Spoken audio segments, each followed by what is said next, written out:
कि कुछ रिश्ते बनाए थे मैंने तुम्हारे घर वालों के साथ भी, कि कुछ रिश्ते बनाए थे मैंने तुम्हारे घर वालों के साथ भी, तो आते आते उन्हें भी मेरा सॉरी बोलाना, और बातों बातों में काम की बात करना तो भूल ही गई, और बातों बातों में काम की बात करना तो भूल ही गई।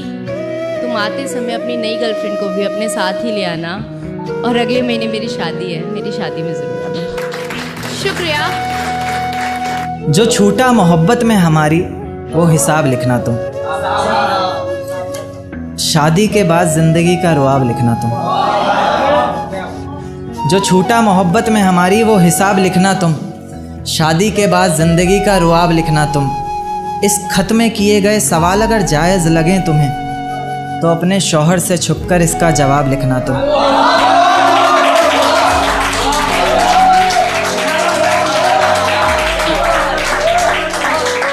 इस खत में किए गए सवाल अगर जायज़ लगें तुम्हें तो अपने शौहर से छुपकर इसका जवाब लिखना तुम। वो जब तुम्हारे करीब बहुत करीब होता होगा, वो जब पकड़कर कमर से सोता होगा, वो जब देखता होगा तुम्हारी आंखों में आंसू, क्या उनके बहने से पहले खुद रोता होगा? क्या उसकी छुअन से भी तुम्हारा बदन मचलता होगा, या जहन में सिर्फ मेरा ही ख्याल चलता होगा?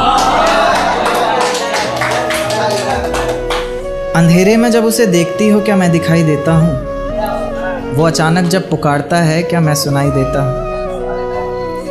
अच्छा, ये जो मेहंदी का रंग इतना गहरा है, आँखों पर आंसुओं का पहरा है, दुआओं में किसी और ने मांगा तुमको, किसी और के सर पर सजा सहरा है। खैर, जो किस्मत में लिखा था वो तो होना ही था। इतनी भीड़ में बिछड़ी थी तुम, जाहिर सी बात है खोना ही था। इतनी भीड़ में बिछड़ी थी तुम, जाहिर सी बात है खोना ही था।